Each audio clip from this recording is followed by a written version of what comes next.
우리가 보고 있는 이 시편 119편은 그 8절씩 총 22연으로 기록된 성경이라고 이제 나눴었는데, 오늘 그 중에서 17번째 또 18번째 연에 해당되는 말씀입니다. 오늘도 여러분 우리가 함께 성경을 봐서 좀 아시지만, 오늘 본문도 이전의 내용과 사실 크게 다르지 않은 내용들입니다. 오늘 보면 134절에 보니까 시편 기자는요 여전히 박해를 받고 있대요. 또 141절을 보니까 자신이 미천하여 멸시를 당하고 있다, 그렇게 말합니다. 또 143절에 보니까 환난과 우환이 여전하다, 이런 말을 하고 있습니다.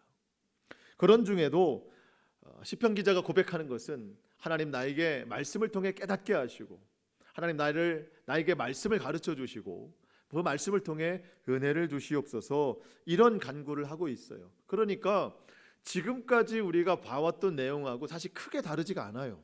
거의 비슷한 내용들입니다. 시편 기자는 왜 이렇게 같은 내용, 거의 같은 말씀을 반복하여 기록하고 있을까요? 분명한 것은 그가 느끼기에 하나님의 말씀 외에는 다른 길이 없기 때문이에요. 하나님 말씀 외에 다른 어떤 살아날 방법이 없기 때문에 그렇습니다. 만약에 시편 기자가 그가 맞이한 어떤 때에 따라 고난과 환난의 이름들이 다 다를 때 그것을 해결할 수 있었던 방법들이 다 다양했다면 아마 그게 기록이 됐을 거예요.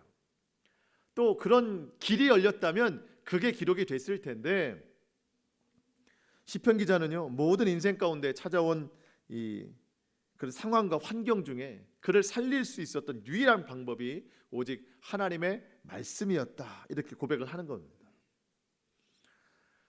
여러분, 이 반복이라는 거 여러분 어떻게 생각하세요? 이 반복에는 장점과 단점이 분명히 있습니다. 여러분, 운동선수들이 같은 동작을 계속해서 반복하는 이유는 그것이 몸에 뵐 수 있도록 노력하는 것이죠. 예를 들어서 탁구 선수가 탁구를 연습한다 할 때 같은 폼을 수천 번, 수만 번 연습합니다. 자기의 것이 되게 하려고. 골프를 하는 사람이나 야구를 하는 사람이나 수영하는 사람이나 모든 운동 스포츠가 다 마찬가지예요. 그런데 이 반복의 단점이라면 뭐가 있을까요? 지겹다는 거죠.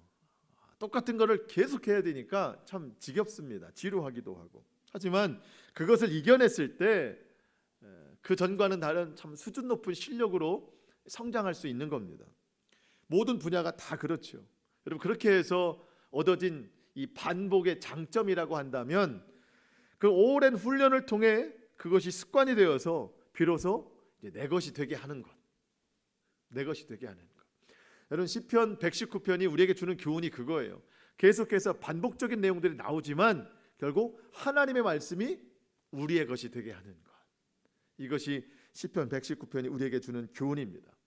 오직 하나님의 말씀만 우리가 살 수 있는 유일한 길이요, 유일한 방법이라는 것 우리가 알고, 그것이 내 삶에 자연스러울 때까지, 어느 때는 내 몸이 반응하는 것보다, 내 생각이 반응하는 것보다 하나님의 말씀이 먼저 반응할 수 있도록 그렇게 우리를 훈련시키고 있는 거예요. 여러분, 우리가 하나님이 어떤 분이시라는 걸 우리가 안다면 우리는 절대 이 길을 포기할 수 없습니다. 예수님이 나에게 어떻게 오신 분이신가를 우리가 믿는다면 우리는 절대 다른 길을 선택할 수가 없어요. 성령님이 오늘도 우리와 함께 하시거든요. 그 성령의 도우심을 우리가 믿는다면 이 고난의 길도 우리는 기쁨과 기대함으로 하나님의 말씀을 대하며 살 수 있는 겁니다. 그래서 오늘 제가 여러분에게 드리고 싶은 말씀의 결론은 오늘 본문의 맨 마지막 말씀과 같아요. 144절, 주의 증거들은 영원히 의로우시니 나로 하여금 깨닫게 하사 살게 하소서. 결국 저와 여러분이 살아나야 돼요. 살아야 됩니다. 그래서 하나님이 우리에게 말씀을 주시는 거예요. 오늘도 이 간절함으로 하나님의 말씀을 마주하시는 귀한 예배 시간 될 수 있기를 축복합니다. 자, 시편 기자가 17번째 연을 오늘 시작하면서 하는 말이 그거예요. 참 하나님의 말씀이 놀랍다. 왜냐하면 행하신 일이 참 다 감당할 수 없을 만큼 너무 크고 놀랍기 때문에, 그래서 나는 그 말씀을 더욱 기억하겠습니다. 지키겠습니다. 그런 내용으로 오늘 본문을 시작하는 거예요. 129절 말씀 함께 보시겠습니다. 129절 주의 증거들은 놀라움으로 내 영혼이 이를 지키나이다. 자, 주의 말씀은 놀라움으로. 이 놀랍다라는 말이요, 우리가 예전 성경에는 기이함으로라고 돼 있었어요. 기이하다, 기이하다. 이 기이하다는 말은요, 또 다른 말로 기묘하다라는 말로 바꿀 수 있습니다. 다 같은 말이에요. 놀랍다, 기이하다, 기묘하다. 자, 이 기묘하다는 말, 우리의 기억 속에 아직 남아있는 시간이죠. 언제 들었죠? 우리 엊그제 성탄절 때 우리가 예수님의 이름을 이야기하면서 예수, 그리스도, 임마누엘, 복음서에 나와 있는 이 이름들 이야기하다가 이사야 9장 6절에 나와 있는 그 이름을 기묘자라 하라, 모사라, 전능하신 하나님, 영존하시는 아버지, 평강의 왕, 이런 이름 쭉 있을 때 그 중에 하나가 기묘자라, 모사라. 이거는 한 단어라고 그랬어요. 기묘한 모사, 탁월한 상담가. 탁월하다는 뜻이에요. 기묘하다는 것은. 시편 기자가 그 말씀을 오늘 그대로 적용하는 거예요. 하나님의 말씀이 놀라움으로, 기묘함으로 내가 그 말씀을 지킵니다. 하나님의 말씀은요, 우리에게 탁월한 상담가이세요. 탁월한 상담가, 기묘한 상담가. 여러분, 그래서 어떤 결과가 일어난다고 그랬나요? 우리가 이제 누차 봤지만 130절 하나님의 말씀이 이렇게 우리를 상담해 주시거든요. 130절 시작. 주의 말씀을 열면 빛이 비치어 우둔한 사람을 깨닫게 하나이다. 아멘. 정말 탁월한 상담가예요. 하나님의 말씀은 우둔한 사람을 깨닫게 하십니다. 여러분, 지금 이 시대에는요, 정말 탁월한 조언가가 필요합니다. 아주 놀라운 리더십이 필요한 때예요. 그런데 여러분, 사람으로서는 그게 안 되더라고요. 아무리 놀라운 뛰어난 그런 지도자라도 이 시대를 바른 방향으로 이끌어갈 수 있는 사람은 없습니다. 우리는 늘 고민하죠. 어디로 가야 될지, 어떤 방향으로 살아야 될지. 정말 탁월한 조언자가 필요한데 이 시대에 그런 진리가 없어요. 그렇게 해줄 수 있는 사람도 없고, 오직 우리를 살게 하시는 것은요, 탁월한 지혜, 하나님의 말씀밖에 없다라는 거예요. 혹여 지금 우리가 안고 있는 이 환난과 우환을 넘길 수 있는 그런 방법과 지혜를 우리가 찾았다고 해도 여러분, 그것이 결코 영원한 것은 될 수 없습니다. 어떤 한 번은 될 수 있으나 그게 영원한 것은 될 수가 없는 거예요. 우리 인생에 찾아오는 모든 것을 능가할 수 있는 탁월한 지혜는 오직 하나님의 말씀뿐이라는 걸 믿어야 돼요. 그래서 142절에 보니까 주의 의는 영원한 의요 주의 율법은 진리로소이다. 여러분, 진리가 아니고서는요, 영원한 게 없습니다. 진리만 쫓아야 돼요. 그래서 시편 기자는요, 고난도 오고 핍박도 오고 삶의 어려움도 오고, 오늘 본문에 보니까 환난과 우환이 미쳤으나 걱정하지 않는다는 거예요. 왜? 영원한 진리로 자신을 이끌어 주시는 하나님의 말씀이 있기 때문에 오히려 즐겁다. 참, 이것이 우리의 고백이 됐으면 좋겠습니다. 그런 의미에서 한번 읽어보겠습니다. 143절 시작. 환난과 우환이 내게 미쳤으나 주의 계명은 나의 즐거움이니이다. 아멘. 여러분, 경험하지 않고는 이런 고백할 수가 없어요. 그냥 머리로 아는 지식, 귀로 들은 이야기로는 이런 고백할 수 없습니다. 경험했기 때문에. 지금까지 자기를 인도하시는 하나님에 대한 신뢰와 믿음이 있기 때문에 이런 고백을 할 수 있는 거거든요. 주님의 의는 영원하다. 이 의라는 단어는요, 약속이라는 뜻이거든요. 하나님은 우리에게 약속하시고 약속을 지키시는 하나님. 영원전부터 우리에게 약속하셨고 영원까지 우리에게 약속을 지키시는 하나님, 그 하나님을 믿는다는 거예요. 자, 그렇다면 우리 그런 생각할 수 있어요. 아니, 약속하신 하나님, 그리고 약속을 지키시는 하나님이시라면 왜 우리에게 이렇게 혹독한 시련과 고난을 주시나요? 또 우리를 사랑하시는 하나님이라고 우리가 믿는데, 그렇다면 이 환난과 우환이 내게서 끝나게 하셔야 되는 건 아닙니까? 그게 정말 사랑 아닙니까?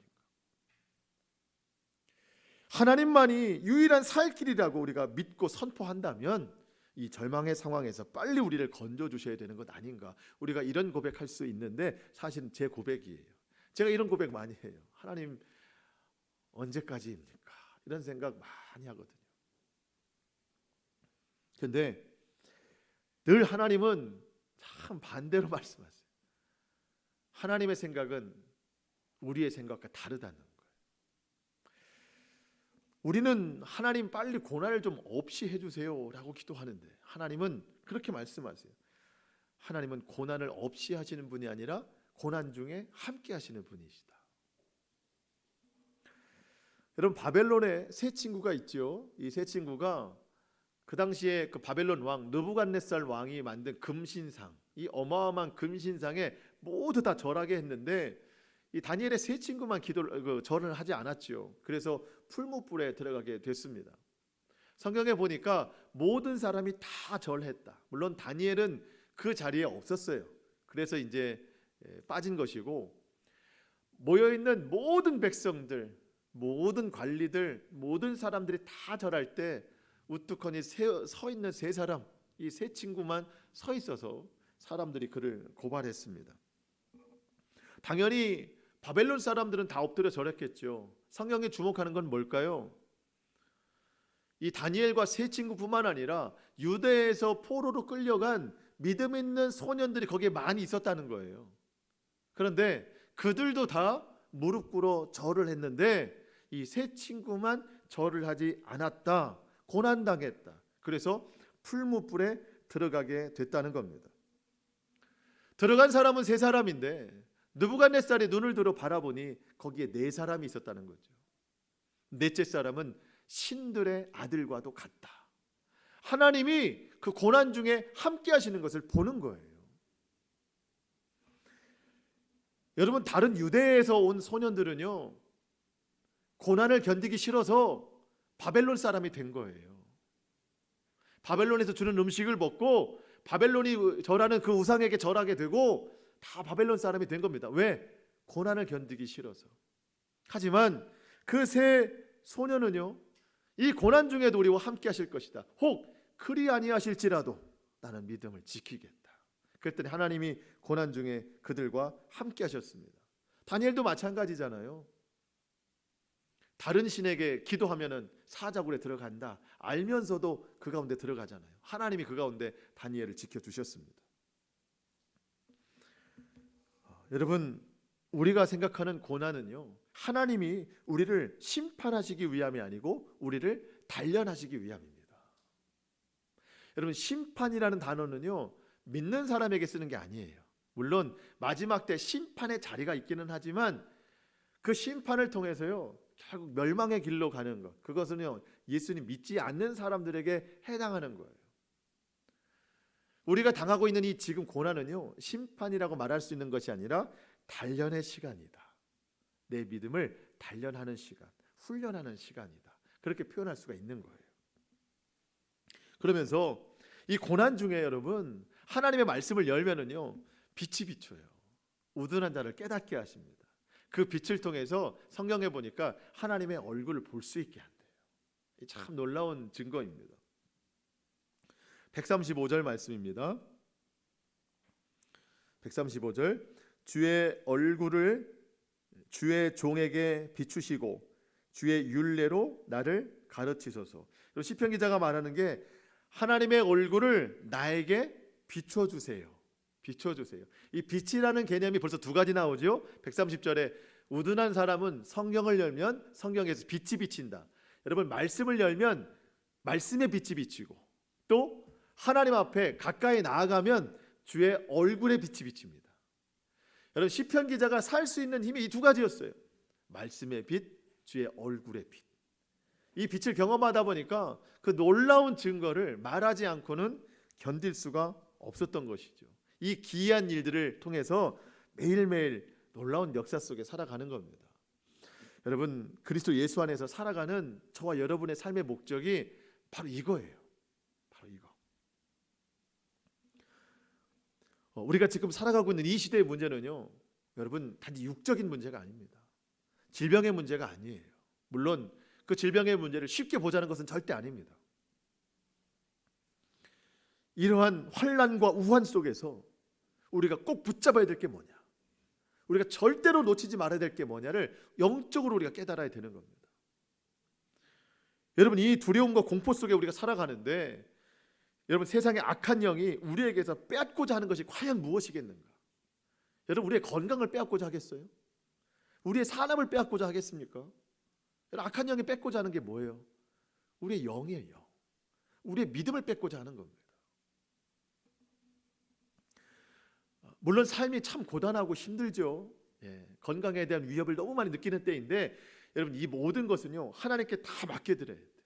우리 육적인 삶을 하나님께 다 맡겨드리고 우리의 영을 절대로 뺏기면 안 됩니다. 이것이 지금 살아가는 목표예요. 우리와 좀 상황은 다르지만 성경의 고린도 교회가 많은 고난과 환난을 당하고 있습니다. 그래서 믿음 뺏기기에 참 좋은 상황에 놓여 있었거든요. 사도 바울이 그 교회 편지를 써요. 믿음 지키라고, 신앙 지키라고. 그래서 이런 말을 씁니다. 고린도후서 4장 2절 하반절 말씀. 하나님의 말씀을 혼잡하지 아니하고 오직 진리를 나타내므로 하나님 앞에서 각 사람의 양심에 대하여 스스로 추천하노니. 그러니까 하나님의 말씀을 여러 가지로 하지 않고 오직 진리만을 나타낸대요. 왜? 진리에만 집중하라고. 다른 것이 아니라 진리에만 집중하라고. 그렇게 했을 때 그 뒤에 나오는 구절, 그 중에 이 세상의 신이 믿지 않은 자들의 마음을 혼미하게 하여 그리스도의 영광의 복음의 광채가 비치지 못하게 함이니 그리스도는 하나님의 형상이니라. 여러분, 고린도 교회 안에도요, 여러 가지 환난과 고난이 많은데 이 세상에 악한 영이 그들을 혼미하게 만든다는 겁니다. 헷갈리게 만든다는 거예요. 야, 이렇게 고난 중에, 환난 중에 과연 예배를 드리는 게 맞나? 기도하는 게 맞나? 말씀을 듣는 게 맞나? 세상의 방법을 쫓아가야 되는 것 아닌가? 여러 가지 혼미하게 하는 영이 그들을 꽉 잡고 있다는 거예요. 여러분, 믿지 아니하는 사람들에게 나타났다고는 하지만 여러분, 세상의 악한 영이 믿지 않는 사람만 공격하겠어요? 오히려 믿는 사람을 더 공격합니다. 그래서 혼미하게 해서 그리스도의 영광의 복음의 광채가 우리에게 비치지 못하도록 다 막고 있다는 거예요.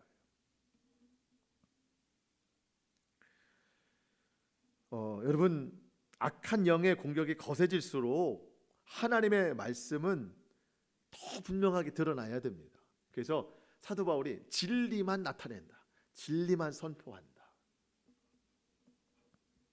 그렇게 해서 사도 바울이 선포한 그 복음의 그 결과가 무언가 참 중요한 말씀인데요. 자, 들어보세요. 고린도후서 4장 6절.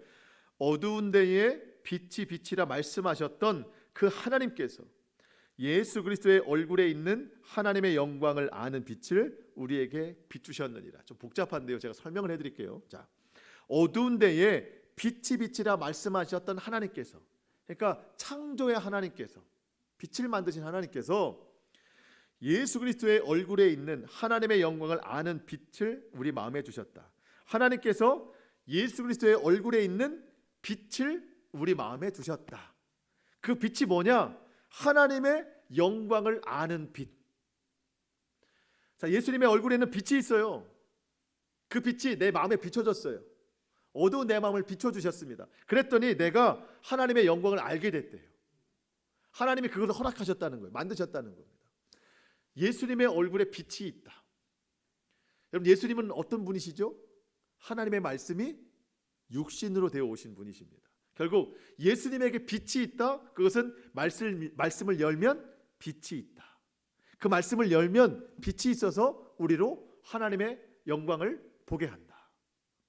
우리의 마음을 새롭게 한다는 거예요. 더 이상 세상의 혼미한 영이 우리를 가둬두지 못한다. 여러분, 그래서 우리가 이 세상 혼미한 것들에 빠지지 않기 위해서는 뭘 열어야 돼요? 말씀을 열어야 돼요. 얼마나 우리를 혼미하게 하는지 몰라요. 지금 여러분, 우리가 그 혼미하는 것에 대해서요, 여기 저기 좌로나 우로나 치우치면 안 됩니다. 중심을 잡고 진리의 말씀만 붙잡아야 되는 겁니다. 지금은요, 이 세상에 혼미하게 하는 그 영이 정말 아주 크게 일하고 있어서 우리가 그것에 너무나도 빠지기 쉬운 시대입니다. 그래서 이 고난 때문에 하나님을 멀리하지 마시고 우리 이 고난 때문에 하나님께 더욱 가까이 하는 시간 될 수 있기를 축복합니다. 이 고난이 우리에겐 기회예요. 연단의 기회. 제가 말씀을 준비하면서 하나님께서 제 마음에 딱 한 문장을 주셨습니다. 오늘 그걸 지금 풀어내고 있는 거예요. 그리스도인들은 세상의 길을 가지 않는다. 말씀의 길을 간다. 다른 사람들이 그 길을 간다 해도 우리는 아랑곳하지 않고 말씀 따라 그 길을 걸어간다. 여러분, 우리는요, 이 세상의 혼미한 길을 똑같이 걸어가지 않습니다. 말씀의 길을 걸어갑니다. 왜? 거기에 생명이 있으니까. 거기에 소망이 있고 거기에 능력이 있으니까. 그 길을 얼마나 사모하는지, 방해가 심할수록 그 길을 가기에 얼마나 간절한지 시편 기자가 오늘 본문에 헐떡이었다 이런 표현을 쓰고 있어요. 헐떡이었다. 131절. 내가 주의 계명들을 사모함으로 내가 입을 열고 헐떡였나이다. 예, 우리말 표현이 좀 점잖지는 못한 것 같은데 이 똑같은 표현이요, 우리가 알기 쉽게 시편 42편 1절에 나와 있는데 우리가 잘 알아요. 하나님이여, 사슴이 시냇물을 찾기에 갈급함같이 내 영혼이 주를 찾기에 갈급하나이다. 여러분, 사슴은요, 물론 모든 동식물이 다 그렇지만 이 갈증에서 제일 못 참는 짐승이래요. 그래서 이 막 물을 찾아서 헐떡이고 가는 거예요. 물을 찾아서. 우리가 하나님의 말씀을 찾는데 마치 그런 모습이라는 거죠. 헐떡이다. 죄송한 표현이지만 성경의 표현이니까 요즘 우리는 어떤 것에 헐떡이고 있나요?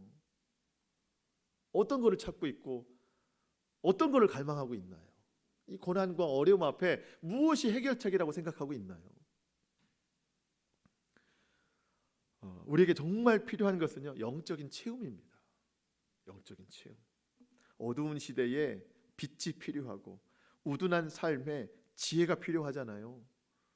이 모든 필요를 채울 수 있는 것은 결국 하나님의 말씀입니다. 곁길로 가기가 너무나도 쉬운 시대입니다. 너무나도 많은 유혹이 있는 시대입니다. 예배를 버리고 믿음을 버리고 신앙을 버리고 예수님 버리고 떠날 수 있는 많은 유혹이 있는 시대입니다. 그렇지만 우리를 그 모든 유혹에서 그 모든 어둠을 잠잠케 하고 우리에게 생명의 빛을 비춰주시는 것이 결국 말씀인데, 그래서 우리가 105절 말씀을 새롭게 보자는 거였잖아요. 주의 말씀은 내 발의 등이요 내 길의 빛이니이다. 자칫 헛된 길로 빠질 수 있는데 이 발로 잘 비춰나가야 되는 거예요. 바른 길 갈 수 있도록. 오늘도 우리가 이렇게 예배 자리에 나와서 함께 예배를 드리는데, 여러분, 오늘 말씀을 듣는 이유가 뭐예요? 말씀을 듣는 이유가 뭡니까? 말씀을 들어야 예배를 다 드렸다라고 하는 뭔가 만족감이 있는 겁니까? 여러분, 우리가 말씀을 계속 보자고 앞으로 하잖아요. 말씀 보는 이유가 뭐예요? 우리의 만족이 아니죠. 살기 위해서 해야 되거든요. 사는 게 뭐예요? 바른 길 가자는 거예요. 믿음의 바른 길 가기 위해서 오늘도 말씀을 듣고 믿음의 영생의 길을 가기 위해서 오늘도 우리가 말씀 앞에 나와 있는 겁니다. 바른 길을 가기 위해서, 바른 삶을 살기 위해서. 이 길이 아니면, 이 말씀이 아니면은 우리는 곁길로 갈 수 있는 가능성이 충분한 사람들입니다. 여러분, 내가 가는 이 길이요, 세상에 가는 길과 방향이 다를 수 있어요. 아니, 다를 수밖에 없습니다. 많은 사람들이 그 길을 가요. 편한 길 갑니다. 근데 여러분, 그 사람들 다 간다고 해서 그 길 끝이 멸망인데 그래도 따라가겠습니까? 그래도 같이 가겠습니까? 여러분, 우리는요, 세상 사람들이 간다고 해도 똑같이 그 길 가는 게 아니라 좁고 험해도 생명의 길을 가는 거예요. 말씀의 길을 가는 겁니다.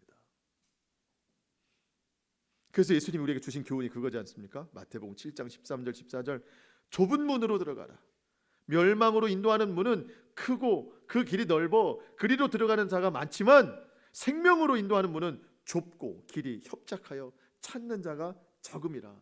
하지만 그 길은 생명의 길이니라. 우리가 좀 오해할 수 있는 게 뭐냐면요, 나중에 예수님 다시 오시면 그 주님과 함께 들어갈 하나님 나라 그 생명의 길이 열리는데 갑자기 뭔가 짠하고 그 길이 열린다고 생각하는데요, 여러분 그게 아닙니다. 예수님 언제 오실지 아나요 모르나요? 모르잖아요. 오늘이 그 길일 수가 있는 거예요. 내일이 그 길일 수가 있는 거예요. 하루하루 우리가 말씀을 붙잡고 올바른 길로 가면 그 길이 천국 가는 길이 될 수 있는 거잖아요. 어느 날 딱 하고 새로운 길이 열려가지고 그 길로 뭐 비행기나 버스나 기차 타고 갈아타고 가는 게 아닙니다. 믿음의 길이 그 길인 거예요. 같은 길입니다. 이어지는 길입니다. 제가 언젠가 정확히 기억은 안 나는데 고속도로를 운전하고 가다가 정말 희한한 표지판을 봤어요. 보통 뭐 서울이다, 뭐 부산이다, 대전이다 이렇게 이정표가 있는데 일본이라고 적혀 있는 거예요. 고속도로인데 중국, 터키, 아니 우리나라 표지판 녹색 표지판인데 이렇게 적혀 있는 거예요. 그래서 이게 참 희한하다. 무슨 이벤트인가? 라고 봤더니 그게 아니고 그 위에 아시안 하이웨이라고 적혀 있더라고요. 아시안 하이웨이. 그러니까 이 길로 쭉 가면 뭐 일본까지 갈 수 있는 길입니다. 이 길로 쭉 가면 중국으로 갈 수 있는 겁니다. 근데 중국을 가되 배나 비행기로 가는 게 아니라 자동차를, 내가 지금 타고 있는 자동차를 타고 갈 수 있는 길입니다.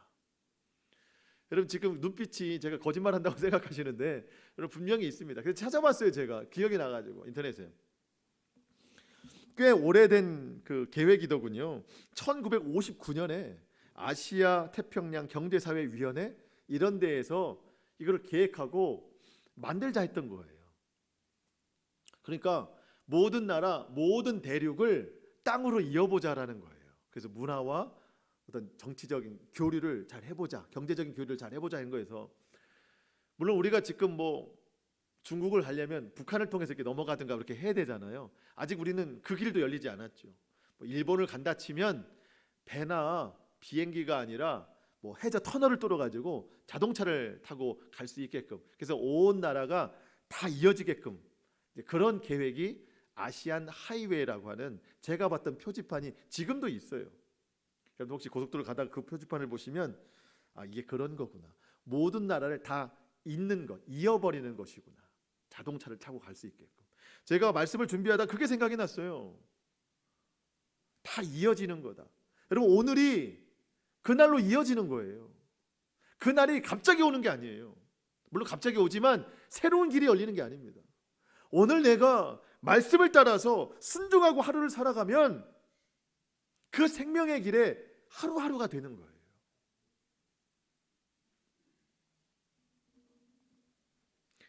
그 길을 걸어가야 되는데 얼마나 방해가 많겠어요. 생명길을 가는데 얼마나 유혹이 많겠습니까? 사단이 가만히 있겠습니까? 여러 가지로 우리를 유혹하는데요, 시편 기자가 그 모든 것에도 나를 그 생명의 길로 가게 하는, 말씀의 길로 가게 하는 것에 어떤 것도 나를 방해할 수 없다, 아니 나를 삼킬 수 없다라고 시편 기자가 강력하게 고백하는데, 이게 오늘 우리의 고백이 되어야 됩니다. 133절 보실까요? 133절에 보니까 나의 발걸음을 주의 길에 굳게 세우시고, 그 길을 가는데 굳게 세우시고 어떤 죄악도 나를 주관하지 못하게 하소서. 내가 오늘도 내일도 말씀의 길을 걸어가는데, 순종의 길을 걸어가는데, 성경 통독을 하는데 그 길에 어떤 죄악도 나를 방해하지 못하게 하소서.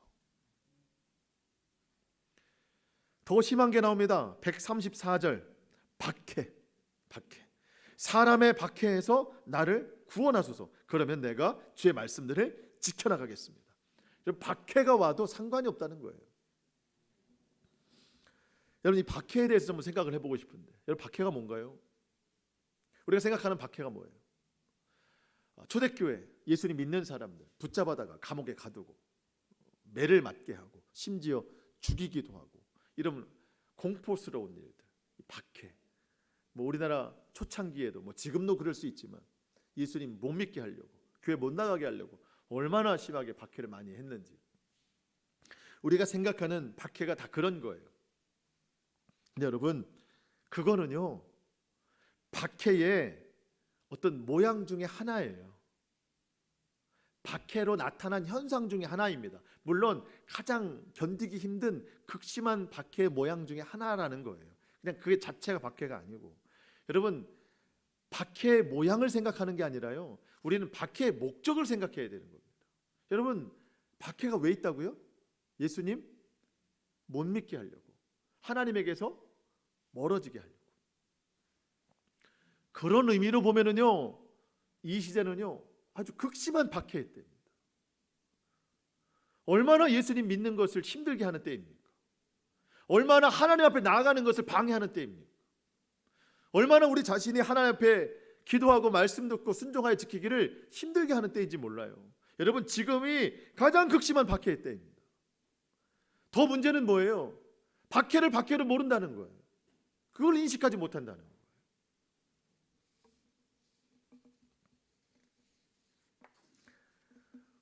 제가 생각해 보니까 이 시대의 박해는요 외부에서 오는 게 아닙니다.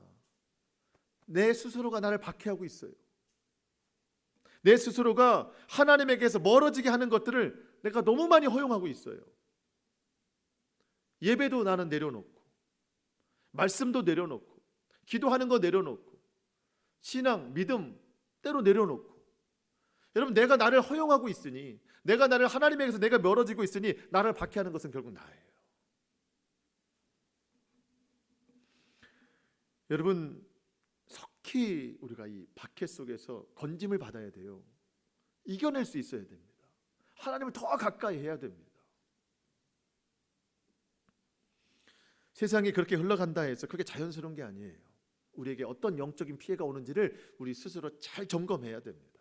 여러분, 그래서 예배를 드릴 수 없는 상황이 올지도 모르잖아요. 그럴 때를 대비해서 우리 스스로가 자가 능력을 가져야 되는 거예요. 이 말씀을 가까이 해야 되는 겁니다. 시편 기자는 또 다른 일들로 그를 방해한다고 하는데 141절에 보니까 미천하여 자기가 멸시를 당한다. 그래도 하나님 말씀을 잊지 않겠다. 또 계속 언급된 이야기지만 143절에 환난과 우환이 미쳤으나 오히려 나는 즐거워한다. 그것이 내 이 말씀의 길, 생명의 길을 가는데 절대 방해되지 않는다. 여러분, 우리가 이런 걸 경험하면 어떨까요? 지금 죄악이 유혹하고 박해가 오고 멸시를 당하고 환난과 우환이 오는 그런 가운데에서도 시편 기자는 절대로 그 길을 놓치지 않는다. 헐떡인다. 여러분, 경험하지 않으면 이런 표현할 수 없어요. 그래서 저와 여러분이 경험하자는 거예요. 경험하자는 거. 138절에 보니까 주의 말씀이 오늘도 그를 성실하게 지켜준다는 믿음이 있기 때문에 절대 포기하지 않습니다. 여러분, 하나님이 우리를 성실히 지켜주십니다. 성탄절 말씀에도 나왔지만 내가 하나님을 사랑하는 것보다 하나님이 나를 더 사랑해요. 내가 하나님을 믿는 열심보다 하나님이 나를 지켜주시는 여호와의 열심이 더 큰 거예요. 하나님 우리를 지켜주십니다. 성실하신 사랑으로. 여러분, 주의 말씀을 사랑함으로 주의 은혜가 충만하시기를 축복합니다. 여러분, 누가복음 잘 읽고 계세요? 저도 읽고 있거든요. 읽고 있는데 기대감과 불안함이 두 가지가 있어요. 기대감은 하나님 말씀, 이 속에서 보석과 같이 빛나는 말씀이 나에게 주어질 것이다. 불안함은 혹 오늘은 없으면 어떡하나, 오늘은 앞만 봐도 내 눈에 띄는 말씀이 없으면 어떡하지라는 다시 불안함도 있어요. 하지만 말씀을 주의하여 집중하여 기대하는 마음으로 보니까요, 이게 동그라미 칠 말씀들이 얼마나 많은지. 근데 다 담을 수가 없어서 몇 개는 또 지워요. 그래서 하나, 두 개, 왜냐면 그거 말씀만 꼭 붙잡고 싶어가지고 그렇게 해서 그 말씀을 메모도 해놓고 핸드폰에 적어놓고 해서 수시로 보면서 근데 말씀이 저를 지켜주는 것들이 분명히 있더라고요. 근데 어느 날은요, 저희가 또 다른 설교 말씀을 준비해야 되니까 이런 말씀들에 또 집중하다 보면 맞아, 누가복음 또 읽어야 되는데 해야 돼서 읽으면은요 안 보여요. 해치워야 된다는 생각 그러면 전혀 안 보입니다. 하루에 2장인데도요 그렇게 시간이 길고 힘들어요. 하지만 얘네 꼭 이 말씀을 오늘 봐야지. 간절함으로 보면은요 정말 보석과 같이 빛나는 말씀들이 정말 눈에 띄어가지고 또 그 말씀을 지켰을 때 인내의 결실을 맺는다는 말씀도 있잖아요. 얼마나 기대가 되는지 몰라요. 사실 요즘은 좀 그런 기대감이 많이 있습니다. 여러분 우리가 먼저 영적으로 살아나야 되고요. 내가 살아나야 우리 주변에 있는 가족에 있는 영적으로 처져 있는 사람들, 하나님 말씀을 귀히 여기지 못하는 사람들에게 애달픈 심정이 생기는 거예요. 내가 그게 없으면은요 전혀 그게 생각나지 않습니다. 저도 영적인 책임감이 많이 있습니다. 제가 여러분들과 함께 이걸 시작하자고 해놓고 제가 안 하면 안 되잖아요. 저는 바람이 있어요. 제가 여러분들보다 더 많은 어떤 말씀의 경험을 제가 해서 설교 시간에 좀 하나씩 좀 나눴으면 좋겠다. 그래서 여러분들이 그게 능력이구나, 저렇게 해야 되는 거구나 좀 보고 도전받으실 수 있도록 제가 말씀의 능력을 좀 많이 경험했으면 좋겠습니다. 그래서 여러분들이 좀 나눴으면 좋겠어요. 이게 영적인 좀 책임감인데 물론 그게 좀 너무 무거운 짐이라고 생각이 되면 또 억지로 있지만 제 스스로가 많이 경험하고 싶어요. 여러분들과 나누고 싶어서. 여러분들도 마찬가지입니다. 여러분들 스스로가 많이 경험해야 자녀들에게 나눌 수 있잖아요. 가족에게 나눌 수 있잖아요. 시편 기자가 자기는 이렇게 놀라움으로 기이한 일들을 많이 보는데 주변에 하나님 말씀을 지키지 않는 사람들, 가까이 하지 않는 사람들을 보니 눈물이 나는데 그가 표현하기를 시냇물 같이 흐르더라. 얼마나 안타까운지 그렇게 이야기합니다. 136절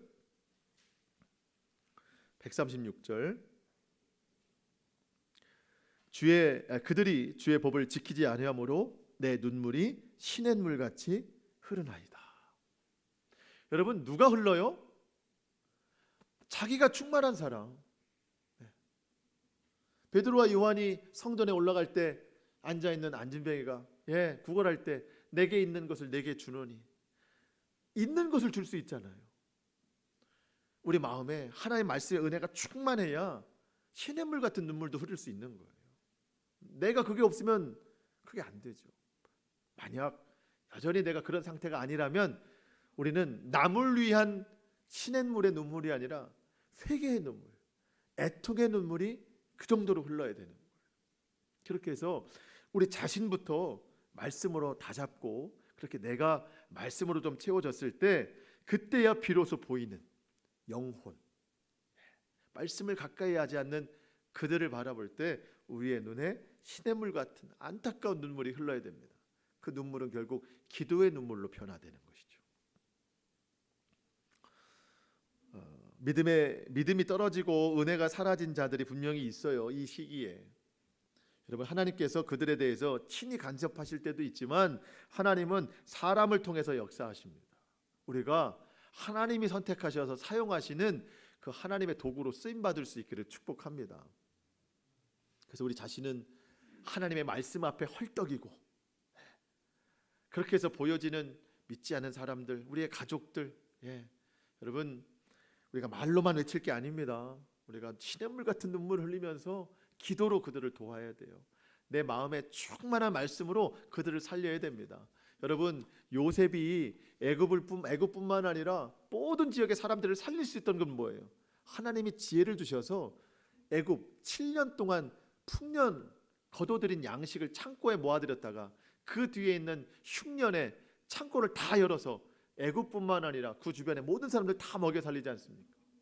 여러분 우리 먼저 말씀의 풍년을 경험해야 돼요. 마음에 잘 저장해야 됩니다. 기도하고 살아내야 됩니다.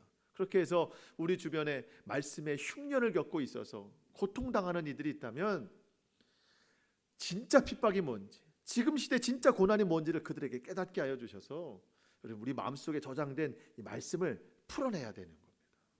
은혜를 풀어내야 되는 겁니다. 우리가 다 감당할 수 없어요. 하지만 우리에게 마음만 있으면, 마음을 기울이면 하나님께서 우리를 그러한 생명의 도구로 사용하실 줄 믿습니다. 오늘 말씀의 끝은 욥기에 나오는 욥의 고백으로 말씀을 좀 마치려고 합니다. 우리 잘 알죠? 욥은 정말 사람이 감당할 수 없는 고난과 역경 속에 살아온 사람입니다. 근데 중간중간 흔들리긴 했지만 그는 결국 끝까지 하나님 붙잡았어요. 하나님 붙잡았어요. 말씀 붙잡고 살았습니다. 그랬더니 욥이 맨 끝에 하는 말, 욥기 42장 5절, 내가 주께 대하여 귀로 듣기만 하였사오니 이제는 눈으로 주를 배움나이다. 그 이후에 하나님께서 욥이 빼앗겼던 모든 것에 2배를 갚아주셨거든요. 자, 여러분, 욥이 생각할 때 가장 큰 축복은 2배일까요? 하나님을 본 것일까요? 하나님을 본 것이죠. 하나님을 봤기 때문에 하나님이 덤으로 주신 축복인 거죠. 여러분, 우리가 그동안 욥의 고백과 같이 하나님, 내가 그동안 귀로는 주님 많이 들었습니다. 얼마나 많은 설교를 듣고 얼마나 많은 말씀을 듣고 얼마나 많이 말씀을 접했습니까? 하지만 이제는 귀로만 듣는 말씀이 아니라 경험하는 말씀, 이 말씀을 읽고 듣고 묵상하고 읊조리고 살아내서 그 말씀이 주시는 능력을 우리가 다 경험했으면 좋겠습니다. 그래서 주님, 나도 욥과 같이 귀로만 들었는데 이제야 주님을 봅니다. 이제야 주님의 능력을 봅니다. 이렇게 경험하는 우리 모두가 될 수 있기를 축복합니다. 이 세상 미혹하는 일들이 너무 많아요. 그 길에 빠지지 않고 오직 하나님의 말씀만 옳습니다. 하나님의 말씀만 나를 바른 길로 인도합니다. 오늘도 주의 말씀을 열어 주의 빛을 보고 주의 얼굴의 광채를 보게 하셔서 그 능력으로 살게 하옵소서. 우리 모두가 이와 같은 삶을 경험하는 믿음의 삶이 될 수 있기를 주님의 이름으로 축복합니다. 아멘. 기도하겠습니다.